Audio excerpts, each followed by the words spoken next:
مهمه، خیلی مهمه که از کجا شروع میکنین. یعنی قشنگ از جای اشتباه شروع کنین میتونه حالتون رو بگیره. آبرنگ بهتره به نظر من، یا حالا اگه مطمئنین انگیزه خوبی دارین که از کارهای ساده تر خودتون شروع کنین.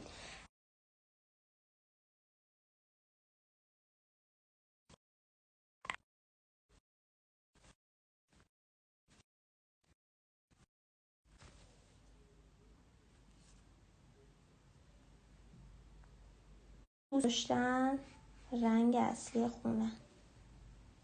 آبرنگ حرفه‌ای چی پیشنهاد میکنین؟ برشور و افرا و رایموند دوتاشون هم خوبه.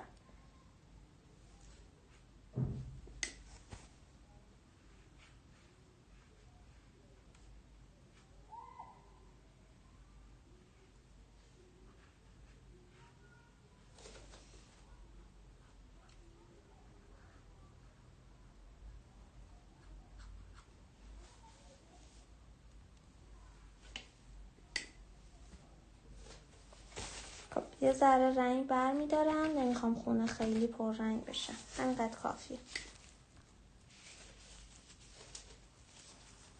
بعد دوباره روی این یکی قسمتش سعی میکنم یکم قرمزی که هستش رو بیشترش کنم. آره افرا آبرنگ خوبیه، موافقم.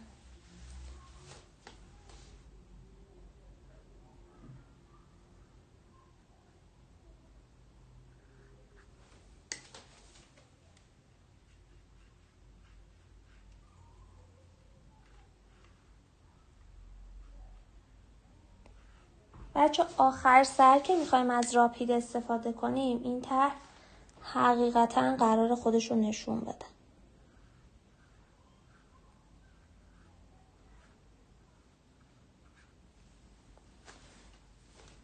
قلموی خرم سرگرد واسه شروع بد نیست، ولی ترجیحتون پارسارت باشه. همواره بر قلمو ترجیحتون پارسارت باشه، به خاطر اینکه قلمو رو اگه خوب نگه داریم میمونه براتون تا چندین سال، و اینکه قلموی بد ناامیدتون میکنه. قلمو خیلی تاثیر داره.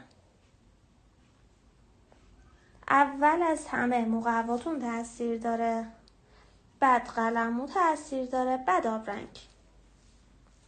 یعنی خیلی همون اول میرن آبرنگ گرون میگیرن، میگن قراره آبرنگ کار کنم دیگه، قطعا آبرنگ بیشتر از همه تاثیر داره، ولی اصلا اینطور نیست. آبرنگ کمترین تاثیر رو تو زیبایی آبرنگتون داره.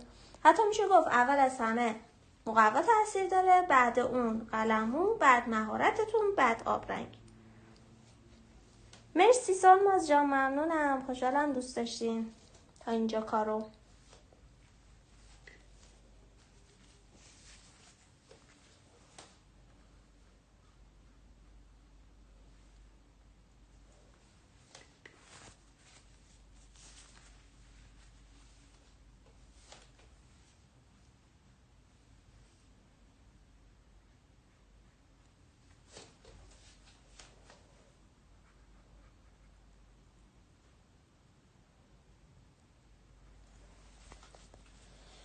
چه قلموی پیشنهاد نمی کنم؟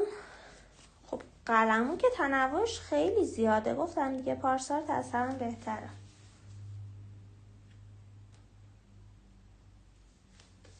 اونی که گفتم حالا زیاد اوکی نیست خرمه. چه فانتزی، مرسی عزیزم. مقوای اشتنباخ 400 گرم بر آبرنگ خوب نیست بچه ها. بر آبرنگ میخواین قیمت مناسب بگیرین، فابریانو بگیرین.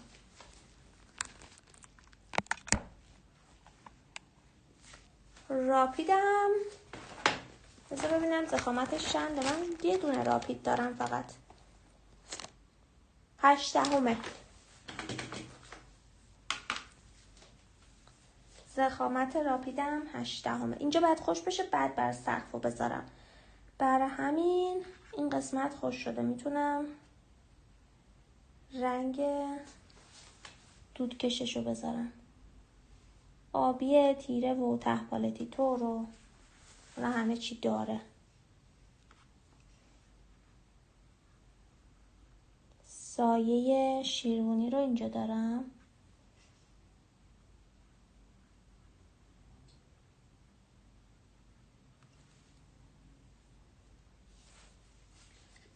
مقوای واتر کالریز خوبه، من راضی نبودم ازش.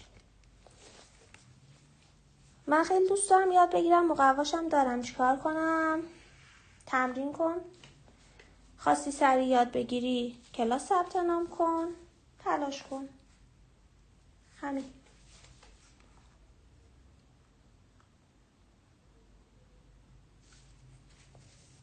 من با اشتباه و قلمه خورم آبرنگ افرا خیلی اوکی ام، خیلی مالی.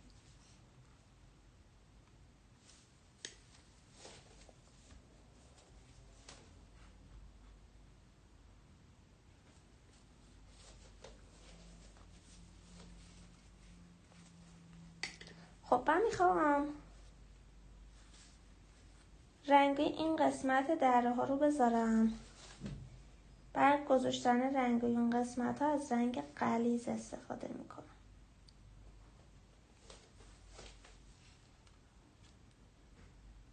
منظورم از غلیظ اینه که آب قلمو زیاد نباشه.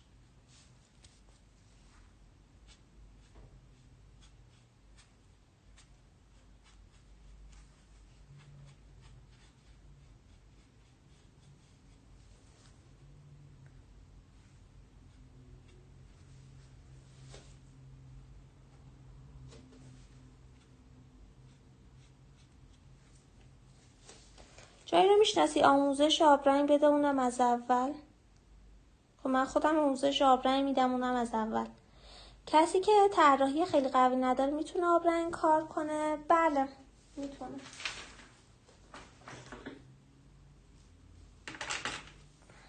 فابریانه 220 گرم هم میشه از طرف صافش استفاده میکنید.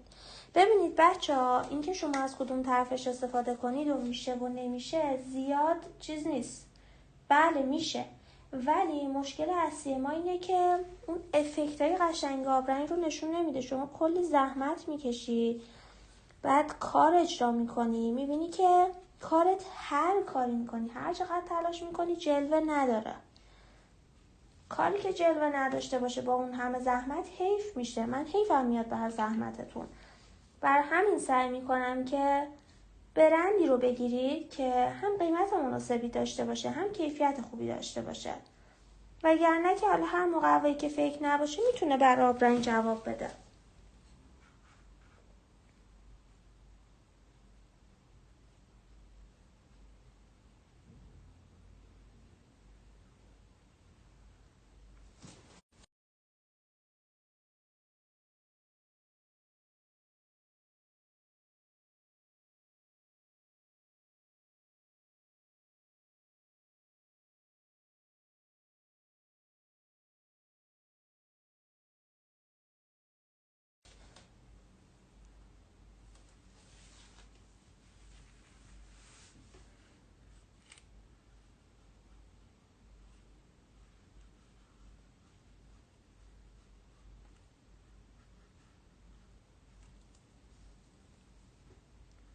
خودم تمرین کردم اوایل کارم که آبرنگ حرفه‌ای چی پیشنهاد میکنید؟ آبرنگ حرفه‌ای بستگی داره چقدر حرفه‌ای. برای اوایل گفتم افرا و رایمون خوبه. یه ذره پیشرفته تر میخواین سن پترزبورگ خوبه. یه ذره بیشتر از اون پیشرفته تر میخواین آبرنگ میشن خوبه، شینهان خوبه. همه اینا خوبه.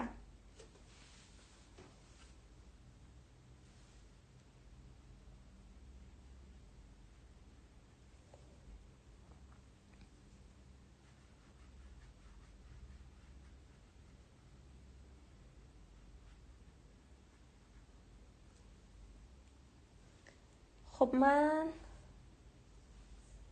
یه رنگی رو اینجا دارم، هرچی که قهوه‌ای دارم پشت سر هم میذارم رنگش. یه ذره قهوه‌ایه. ببینید زیاد دقت نمی کنم به خاطر اینکه جزئیاتش رو قرار راپید نشون بدم.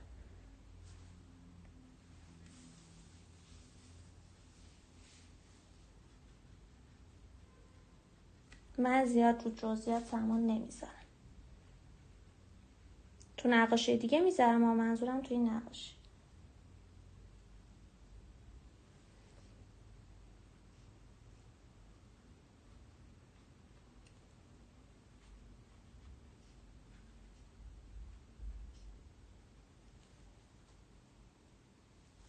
ببخشید قلمو دوباره بفرمایید، نت قطع شد. قلمو رو گفتم کلا قلمو اونی که لازم و ضروریه، اونیه که باید باشه، قلموی پارسارت، هم گردش هم شمشیریش. اینا باید باشن. حالا بقیه قلموها بعد اینا. بخواین موی طبیعی و اینا داشته باشین، اول اونی که باید باشه و اونی که باش قرار تمرین کنین کار کنین، قلم‌های پارسارت، 3 تا از شماره‌های گردش، 2 تا شمشیریش، حالا 1 2 تا هر چقدر خواستین، ولی حداقل 1 رو داشته باشین. بعد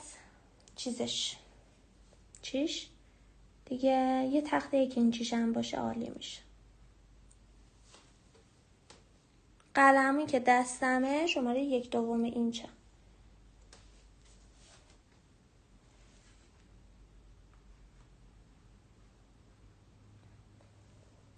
من وسطا که صحبت میکنم حواسم میره بشه نقاشی، بعد حرفم یادم میره. دوباره فکر کنم بعد یادم بیاد چی داشتم میگفتم.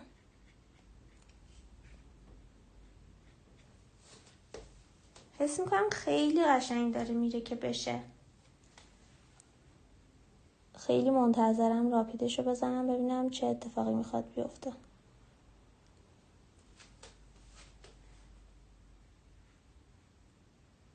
بچه قلموی شمشیری کلا از سایی دست منه. من قلموی موی طبیعی هم گرفتم، چند تا هم دارم اتفاقا، ولی هیچی بر من شمشیری نمیشه. خیلی خوبن اینا، شمشیری های پارسارت. قلموی فریدریک خوبه بر موی طبیعی.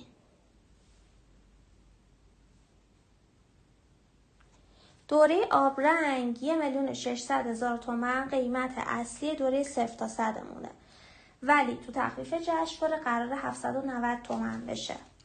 دوره چهره هم که بعد دوره 0 تا 100 تخصصی چهره است، باید یه سری چیزا رو بلد باشیم بعد برین سراغ دوره چهره، و روز جمعه قرار رونمایی بشه. قیمتش 1,200,000 تومنه، ولی تو تخفیف قرار 490 تومن بشه. این تخفیفی هم که میگم حقیقتا تکرار نشدنیه بر دوره چهره. هیچ جای دیگه‌ای به همچین قیمتی دوره چهره و فیگور پیدا نمی‌کنین. البته دوره چهره فقط چهره نیست، دوره چهره و فیگوره. چهره و فیگور آبرنگی.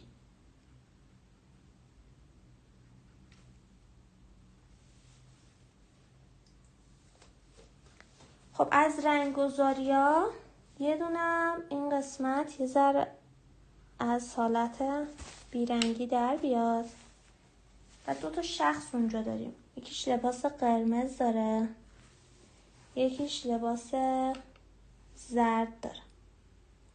رو زمینه خیس خودم گذاشتم، میخوام یه ذره رنگشون محو بشه. حالا فقط مونده رنگ جاده با چی؟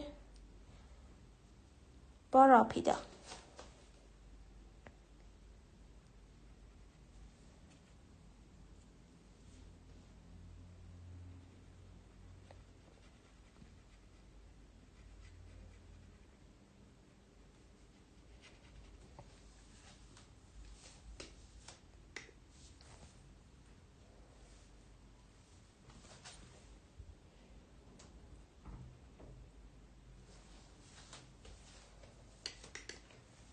رنگ جاده رو زمینم خیس نیست نه بچه، فقط بر قسمت آسمون زمین خیس بود، بر بقیه جاها زمین خیس نیستش.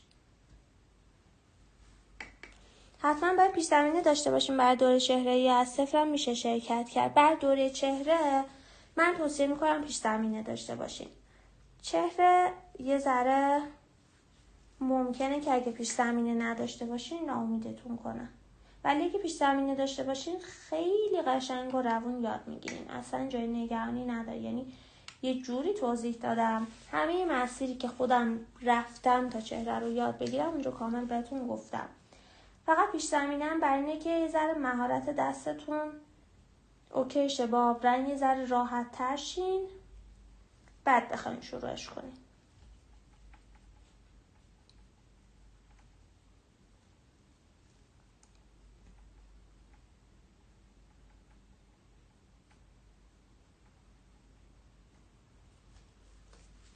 خب یه رنگ توسی ساختم، دقیقا همون توسی ترکیب سفید و مشکی، یه ذرم آبی ته پالتم بود بهش اضافه کردم. حالا میخوام اون رنگ رو جاده بذارم.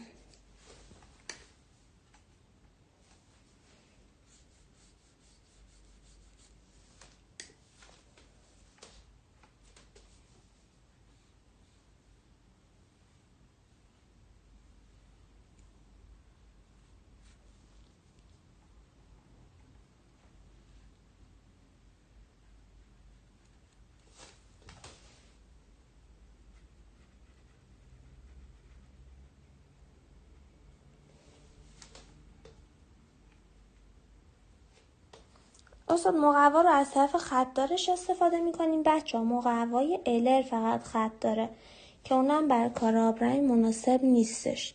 مقواهای مخصوص آبرنگ پشت و روشون زیاد با هم فرقی نمیکنه، میتونین از هر طرف که خواستین استفادهش کنین.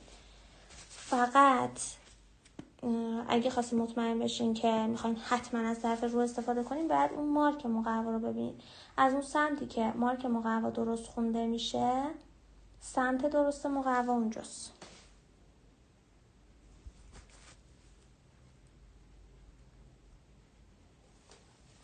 خب اینم از رنگ‌گذاری این قسمت. حالا بریم قسمت خیلی جذاب و فوق‌العاده استفاده از راپید که قرار جزئیات رو بهمون نشون بده. اینم طرح‌هستی کارمون بود. این طرح‌هستی بود، این چیزی که من کشیدم. بریم بالا راپید بر دورگیریش. دورگیری و جزئیات ها، فقط دورگیری نیست.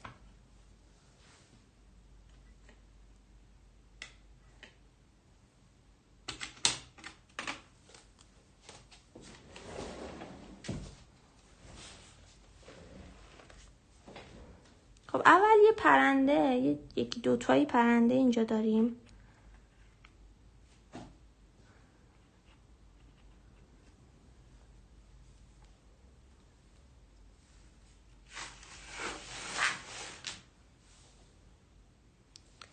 بعدش یه پرنده دیگه اینجا داریم.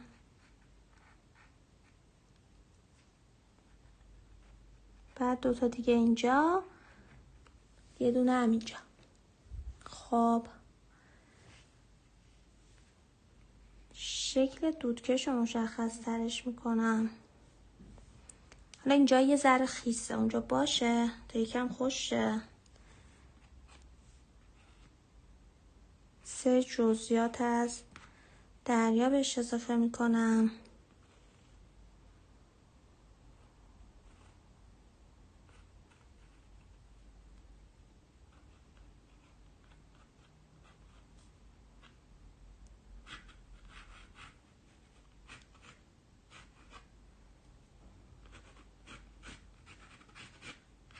که دقت کنین خطایی که میکشم خط مرتبی نیست.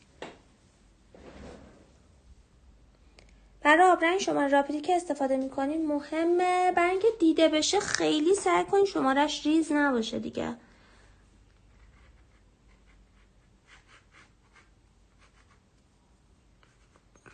رو زمینه خیسم راپید استفاده نکنین چون ممکنه سرش خراب شه و دیگه ننویسه.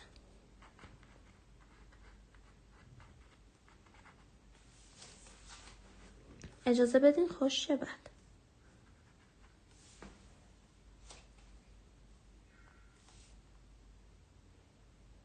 مرسی.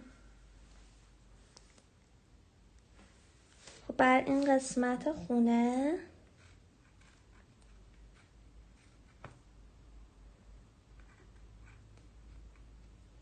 نمیدونم چرا مقوام دیر داره خوش میشه، یا نمیدونم من عجله دارم، خوش نشده هیچ جاش کامل.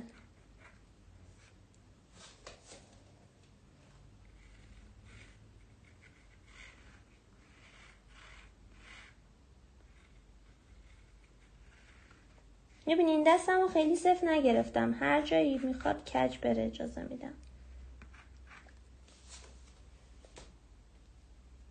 چه مدتی طول میکشه تا بهش مسلط بشیم؟ اگه بر آبرنگ منظورتونه روزانه قشنگ وقت بذارین 2 ماه یاد میگیرین. عزیزم قابلتو نداره.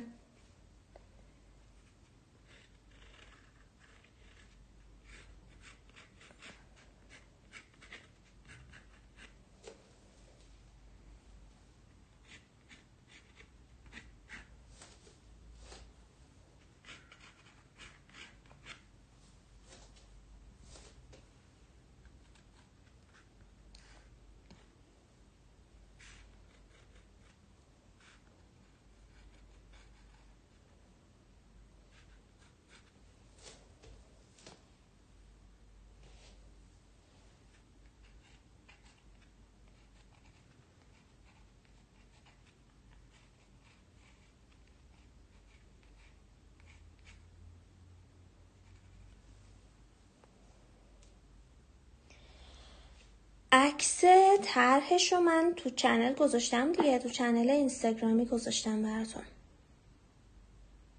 مقوهایی که برای آبرنگ استفاده میکنم 50% کتان فابریانو که غالبا از این استفاده میکنم چون هم مناسبه هم قیمتش پایین تره. 100% کتان فابریانو برای کار یه ذره پیشرفته تر و مقوای آرش برای نقاشی های آبرنگی که حالت چهره داره یا قرار خیلی خیس بشه.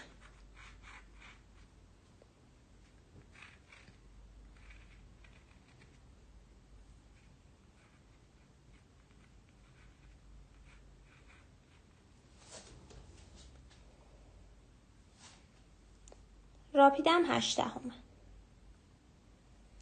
قلم‌های طبیعی به درد آنچنانی میخوره نه، برای اوایل زیاد لازم نیست. نگه دارین برای کار پیشرفتتون. خودتون هر موقع احساس نیاز کردین اون موقع میگیرین. احساس نیاز نکردین نگرفتین هم مشکلی پیش نمیاد.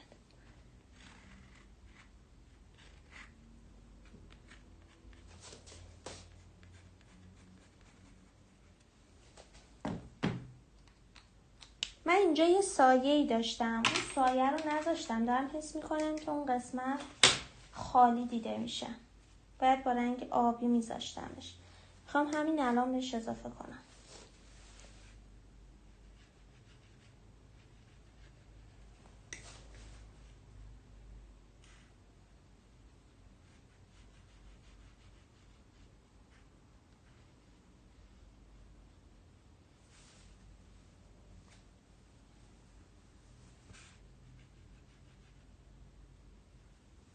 بله آسمون رو خیس در خیس زدم.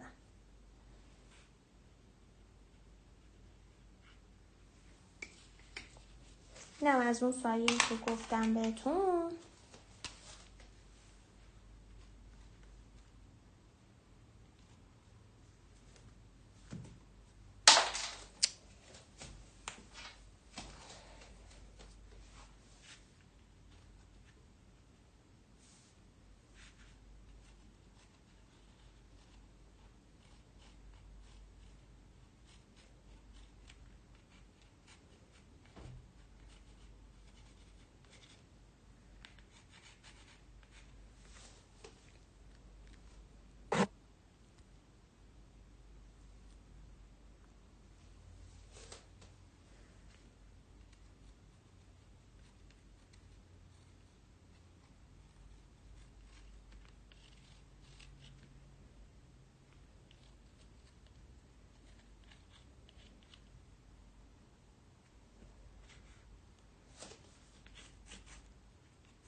دارم حس میکنم راپیدو دارم به فنا میدم چون یه ذره خیسه دارم روش کار میکنم.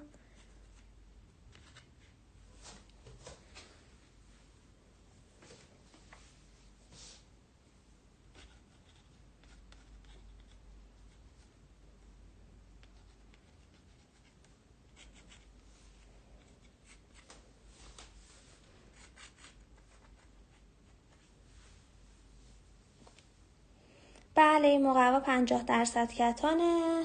تقریبا 7 ساله دارم به کوب کار میکنم. قبل اونم یه چند باری کار کرده بودم ولی 7 سال خیلی زیاد دارم کار میکنم.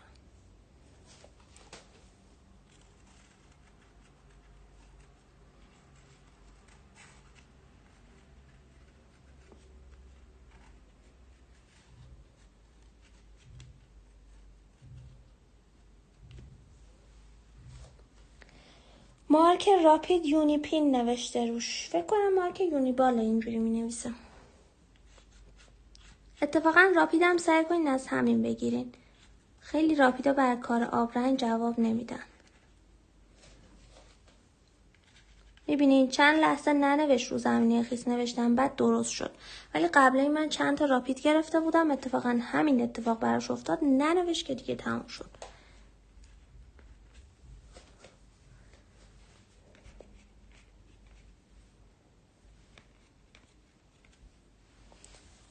خب فکر کنم تموم شد کارمون. تخته آبرنگ و آب چسبینا واجبه گرفتنش. تخته آبرنگ نه، من خودم رو میزم میچسبونم، ولی اگه بخواین از آب چسب استفاده کنین باید تختش هم باشه.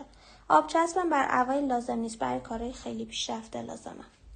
مرسی عزیزم، ممنونم. اینم یه سایه‌ای هم اینجا میخوام اضافه کنم. اینم سایه نرده ها رو ساختمونه. خیلی زیبا شد، ممنونم. بچه چسباشو باز کنیم با هم ببینیم چجوری شده.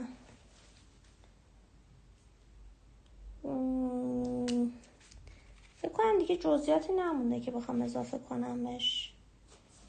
نمیشه یه ذره بیشترش کردیم خط و خطوطو، ولی خب کاملا سلیقه‌ای. خیلی قشنگ شد، خسته نباشی. مرسی سلماز جان، ممنونم.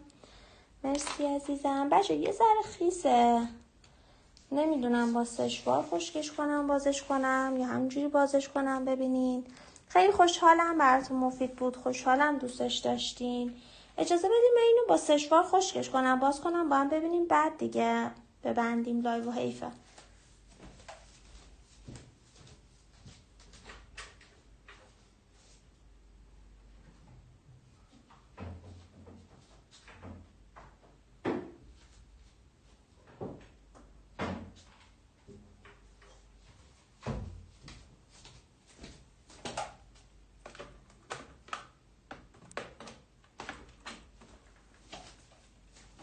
یه ذره صدای گوشی رو کم کنین، صدای سشوار اذیتتون نکنه.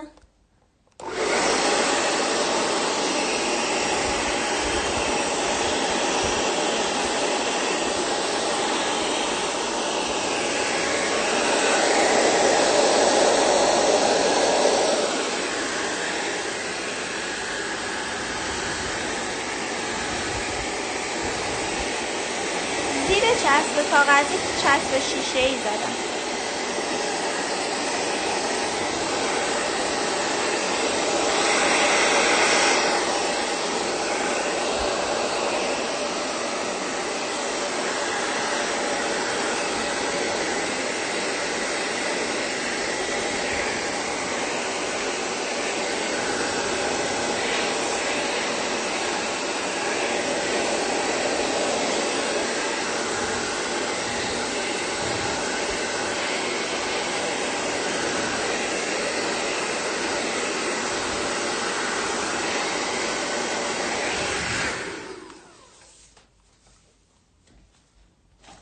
چسب سوال کردیم، زیر چسب کاغذی چسب شیشه‌ای زدم که وسطای کار کنده نشه، کارمو سخت نکنه. بچه اونایی که اجرا کردین حتما عکس کارتون رو بفرستین، دوست دارم ببینم چجوری کار کردین. اگه براتون مفید بوده بگین. خیلی خوشحالم که همراهم بودین، خیلی ممنونم از حمایت های تک تکتون. اینم تموم شده کارمون. خوشحال شدم امروز با هم بودیم. بچه ها یه بار دیگه میگم، لایو رو داخل چنل تلگراممون، چنل عمومی تلگراممون براتون آپلود میکنم. آیدی چنلمون دقیقاً هم آیدی پیجه. این هم تموم شده نقاشیمونه. خسته نباشیم. مرسی عزیزم، خدا نگهدار.